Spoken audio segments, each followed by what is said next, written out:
Welcome to Jeeva's cooking. இந்த என்ன பார்க்க போகிறோம் அப்படின்னா, இது வந்து பாசி பயிறு நான் வந்து ஒரு 3/4 கப் எடுத்திருக்கேன். அடுத்து வந்து பச்சரிசி 3/4 கப் எடுத்திருக்கேன்.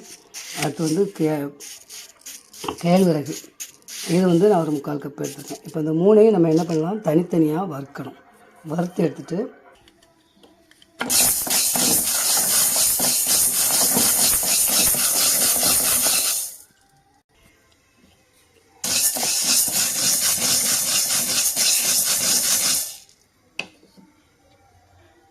பாருங்கள், நல்லா வறுபட்டுட்டு இப்போ நம்ம மாற்றிடலாம். வேறு ஒரு பாத்திரத்துக்கு மாற்றிட்டு நம்ம இந்த இடத்துல நம்ம ராகி இந்த கேழ்வரகு இதை நம்ம என்ன பண்ணிடலாம், வறுத்துடலாம்.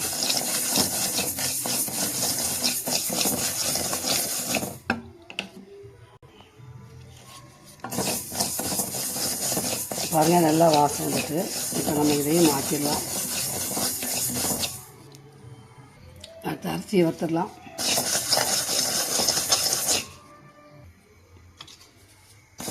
பாருங்கள், அரிசியை நம்ம வறுத்துட்டோம். இதையும் நம்ம வறுத்து பாத்திரத்துக்கு மாற்றிடலாம். பாருங்கள், எல்லாத்தையும் நம்ம வந்து ஒன்றா சேர்த்து மிக்சியில் நல்லா பவுடர் பண்ணிக்கணும். இது கூட இந்த முந்திரி பருப்பு, இந்த பாதாம் பருப்பு நம்ம என்ன பண்ணிடலாம், சேர்த்து நல்லா பவுடர் பண்ணிடலாம். பாருங்கள், இந்த மாதிரி நல்லா பவுடர் பண்ணிவிட்டு இதை ஒரு பாத்திரத்துக்கு மாற்றிடலாம்.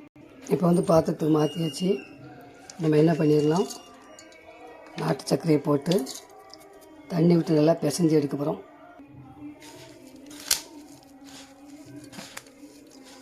நல்லா கொழுக்கட்டை பதத்துக்கு பிசைஞ்சு எடுத்துக்கலாம்.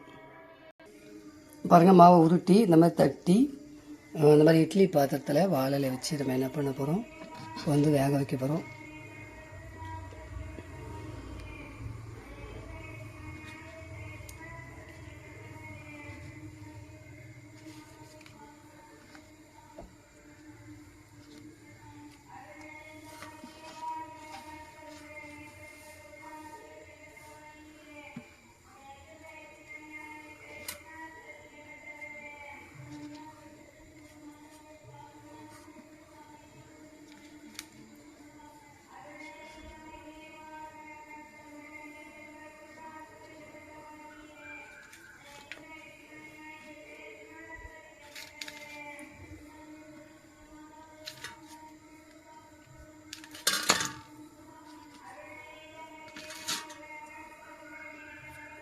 பாருங்கள், இப்போ வந்து நம்ம மூடி வச்சு மூடிடலாம்.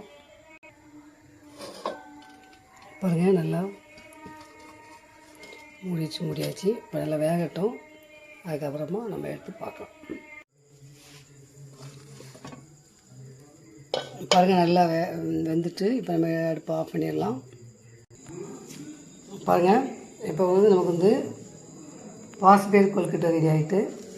நீங்கள் செஞ்சு பாருங்கள், எப்படி இருக்குன்னு கமெண்ட்ஸில் சொல்லுங்கள். தேங்க்ஸ் ஃபார் வாட்சிங்.